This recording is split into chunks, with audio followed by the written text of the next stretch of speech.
پرسوں یہ حدیث میں نے پڑھی ابن ماجہ میں کہ ملک الموت کہتا ہے ایتھا النفس الخبیثہ کانت فی الجسد الخبیث، اے خبیث روح جو خبیث جسم میں تھی، اخرج باہر آؤ۔ اب وہ واپس تو ہو نہیں سکتا، اپنے آپ کو روک تو سکتا نہیں، تو وہ حیران پریشان خوف زدہ، تو اس کے جواب میں اس کو ملک الموت کہتا ابشری ابشری بحمیم وغساق وآخر من شکلہ ازواج، تیار ہو جا خوفناک عذاب کے لیے اور کھولتے پانیوں کے لیے، کانٹے دار جھاڑیوں کے لیے اور بے شمار عذاب کی شکلوں کے لیے۔ تو اس کی روح کو جب کھینچتے ہیں تو رگ رگ سے وہ کٹ کٹ کے نکلتی ہے، تو سارا وجود زیر و زبر ہوتا ہے، سکرات کا درد ساری دنیا کے دردوں پر حاوی ہے۔ جب اس کی روح نکلتی ہے اور اس کو لے کر آسمان پر چلتے ہیں تو دروازے پر پہنچتے ہیں تو اندر سے فرشتے پوچھتے ہیں کون ہے؟ کہتے ہیں فلاں فلاں کا بیٹا ہے۔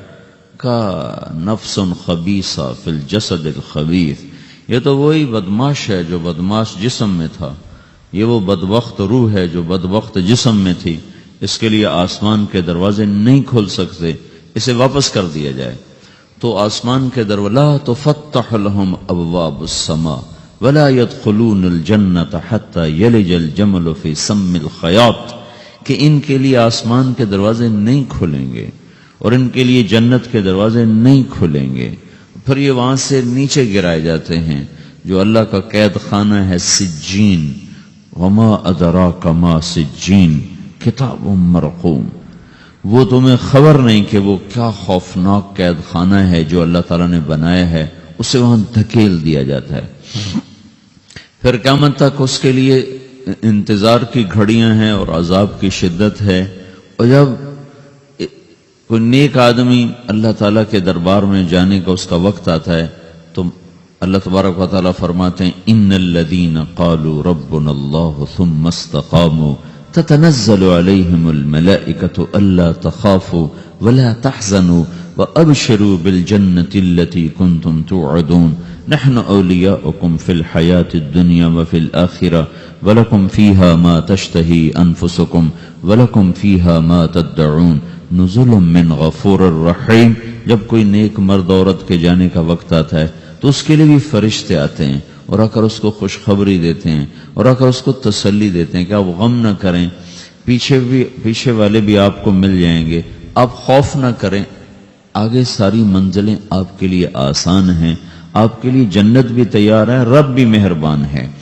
اور حدیث پاک میں آتا ہے کہ ملک الموت اور 4 فرشتے آتے ہیں، وہ 4 فرشتے اس کو سہلاتے ہیں، دباتے ہیں کہ موت کا درد اسے محسوس نہ ہو۔ اور ملک الموت فرماتے ہیں ایتھا النفس الحمیدہ کانت فی الجسد الحمید اخرجی، اے نیک روح جو نیک جسم میں تھی باہر آؤ۔ کیا کرو؟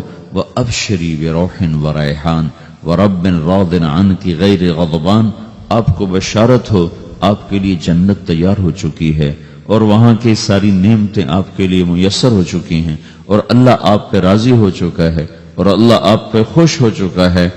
اس پر اس کی روح کو نکالا جاتا ہے، پھر سارے فرشتے اس کو استقبال کے ساتھ جب آسمان پر لے جاتے ہیں تو اندر سے پوچھتے ہیں کون ہے؟ کہ فلاں فلاں کا بیٹا، فلاں فلاں کی بیٹی۔ کہتے ہیں نفس حمیدہ فی جسد حمید، یہ تو نیک روح تھی جو نیک جسم میں تھی، مرحبا بہی، اس کو ہم سب استقبال کس کا کرتے ہیں اور ایک دم آسمان کے دروازے کھلتے ہیں، پھر وہ پہلا دوسرا تیسرا چوتھا سارے آسمان پار کرتا ہوا اللہ پاک کے عرش کے نیچے کے جا کر، مرد ہے یا عورت، وہاں جا کر سجدے میں سر رکھتا ہے اور اللہ تعالیٰ فرماتے ہیں ہاں اس نے ہمیں خوش کیا، ہم اسے خوش کریں گے، اور اس کو عافیت کے ساتھ وہاں آسمان میں، پہلے آسمان سے لے کر اللہ کے عرش تک یہ سب ویٹنگ روم بنے ہوئے جہاں اللہ اپنے اپنے درجات کے مطابق جنت والوں کو ٹھہراتا ہے، اور وہ انتظار گاہ ہے اور وقت ختم ہو جاتا ہے، لہذا انتظار کی جو تکلیف ہے وہ بھی ختم ہو جاتی ہے۔ وقت ختم تو انتظار کا احساس ختم اور ٹائم کے گزرنے کا احساس ختم۔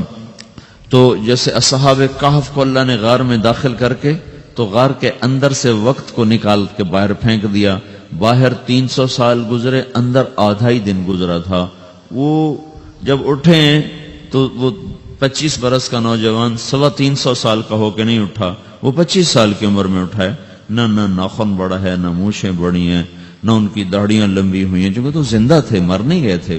تو زندہ کے تو بال بھی بڑھتے ہیں، ناخن بھی بڑھتے ہیں، لیکن وہ اس طرح اٹھے کہ 300 برس گزر گئے اور 25 برس کا نوجوان 25 سال کی عمر میں اٹھا ہے، 20 برس کا 20 برس کی عمر میں اٹھا ہے۔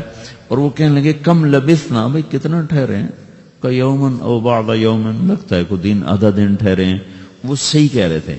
باہر اللہ تعالیٰ نے وقت کی گھڑی کو چلائے رکھا اور اندر غار میں اس کو سوئچ آف کر دیا، نکال دیا، یہاں وقت کو داخل نہیں ہونے دیا۔ تو وقت کے گزرنے سے جو بھی اثرات مرتب ہوتے ہیں وہ ان پر مرتب نہیں ہوئے، تو وہ 20 آدھے ہی دن کے بعد اٹھے ہیں۔ باہر 300 سال، اندر آدھا دن۔ یہی کچھ اللہ تبارک و تعالیٰ برزخ میں کر دیتا ہے، وقت کو ختم کر دیتا ہے، گزرنے کا احساس نہیں ہوتا ہے۔ تو اس طرح میرے عزیزو، یہ دو موتیں ہر انسان دیکھتا ہے، یا وہ جنت کے فرشتوں کا استقبال دیکھتا ہے، یا جہنم کے فرشتوں کی مار اور پٹائی کو سہتا ہے۔ رابعہ بصری رحمت اللہ علیہ کا انتقال ہونے لگا تو انہوں نے رات کو فوت ہوئی، تو انہوں نے اپنی خادمہ کو بولا کہ فرمایا کہ کسی کو بتانا نہیں، جب میں مر جاؤں تو پڑوس میں 2-4 کو بلا کر نا میرا جنازہ پڑھوا دینا، اور جس کرتے میں تہجد پڑھتی تھی وہی میرا کفن بنا دینا، اور صبح بے شک لوگوں کو بتا دینا، میرے مرنے کے بعد میری میت کو رکھنا نہیں، فوراً دبا دینا۔ تو جب ان کا انتقال ہوا تو انہوں نے پڑوس کے 2-4 10-20 آدمی بلائے اور ان کو تدفین تجہیز سب کچھ ہو گئی۔ صبح شور مچا کہ وہ رابعہ بصری کا انتقال ہو گیا۔ تو اگلے دن وہ خواب میں اس خادمہ کو ملی اور کہا بیٹی تیری بڑی مہربانی، تو نے میری وصیت کے مطابق عمل کیا۔ اس نے دیکھا کہ انہوں نے ایک خوبصورت سبز لباس پہنا ہوا ہے، تو وہ فرمانے لگی، انہوں نے سوال کیا کہ آپ کے ساتھ قبر میں کیا ہوا؟ تو وہ کہنے لگی کہ میرے پاس منکر نکیر آئے تھے اور مجھ سے کہنے لگے من رب کی، تیرا رب کون ہے؟ تو میں نے کہا سبحان اللہ، 40 برس جس کو میں نہ بھلا سکی اس کو 4 ہاتھ زمین میں آ کے میں بھول جاؤں گی۔ ان کا 42 برس کی عمر میں انتقال ہوا تھا۔ تو وہ کہنے لگے سبحان اللہ، جس کو میں 40 برس نہ بھولا سکی میں اسے 4 ہاتھ زمین کے اندر آ کے بھول جاؤں گی۔ تو منکر نکیر کہنے لگے اس کا کیا حساب لینا؟ پھر انہوں نے پوچھا کہ وہ آپ کا وہ کرتا کہاں گیا تہجد والا جس میں آپ کو کفن دیا تھا؟ کہا وہ اللہ نے مجھ سے لے لیا ہے اور میرے اعمال کے خزانے میں رکھ دیا ہے، قیامت کے دن میرا وہ کرتا بھی میرے ترازو میں تولا جائے گا، اور مجھے یہ لباس پہنایا ہے جو جنت کا لباس ہے۔ یہ بھی ایک موت ہے۔ اس طرح بھی لوگ مرتے ہیں۔ اور دوسری بھی ایک موت ہے، ہمارے علاقے کی بتا رہا ہوں، اپنے علاقے کی۔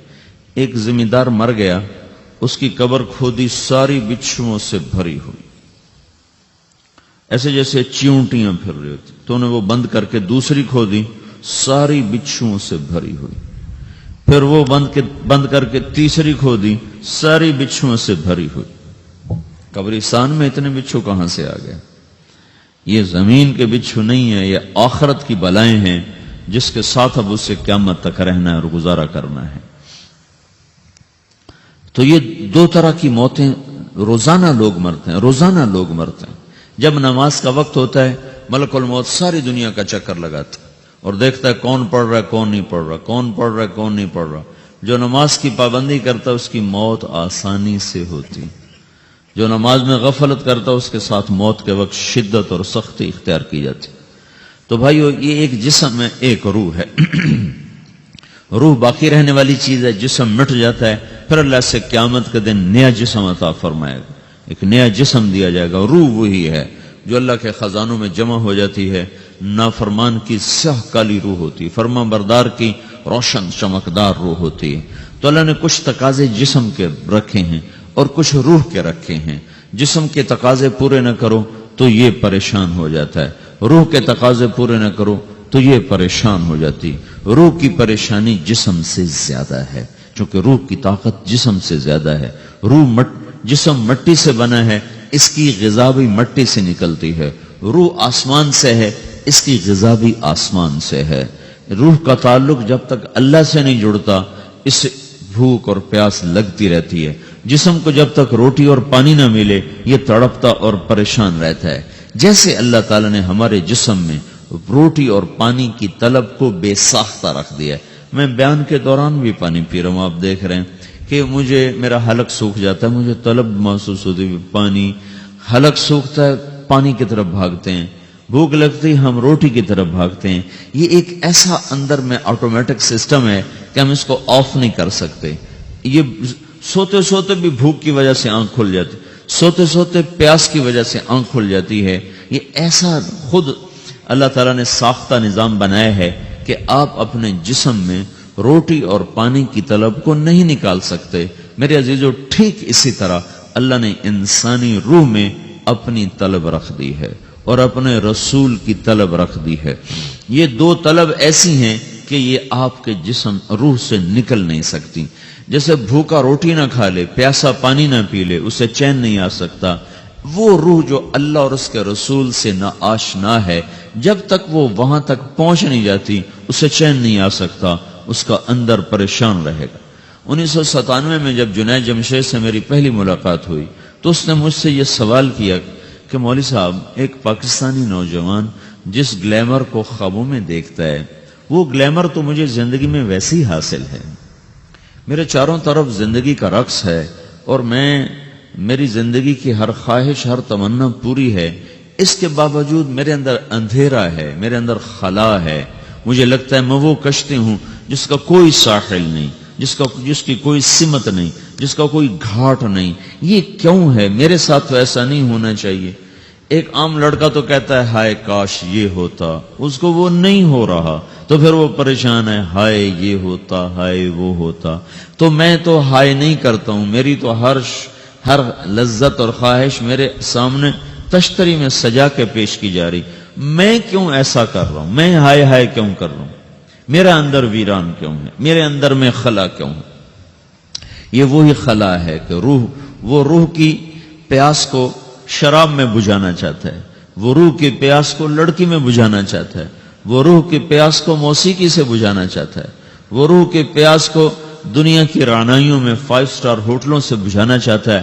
روح کیا جانے روٹی کیا ہے، شراب کیا ہے، پانی کیا ہے، عورت کیا ہے، موسیقی کیا ہے، گھنگرو کیا ہے، پائل کیا ہے، چھنکار کیا ہے.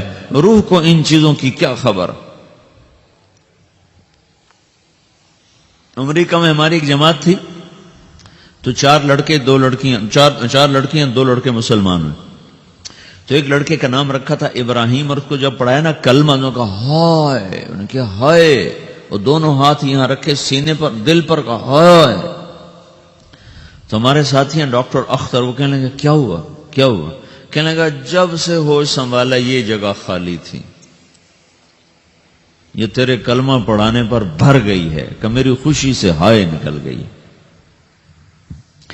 یہ جگہ خالی رہے گی، یہاں شراب نہیں پہنچ سکتی، یہاں نغمہ اور موسیقی نہیں پہنچ سکتی، یہاں تالے لگے ہوئے ہیں، یہاں تک کوئی آواز نہیں جا سکتی. دل کے تاروں پر ایک ہی نغمہ چڑھ سکتا ہے اور وہ اللہ کی یاد کا ہے اور اللہ کی محبت کا ہے اور اللہ کے رسول کی محبت کا ہے. باقی کوئی مزراب ایسا نہیں جو ان تاروں کو چھیڑ سکے. باقی کوئی چیز، آواز ایسی نہیں جو دل کی دنیا پر جا کر دستک دے سکے. یہاں بند دروازے ہیں، یہاں صرف اللہ پہنچے گا، اللہ کے رسول کا تعلق پہنچے گا، باقی کوئی چیز یہاں نہیں جا سکتی.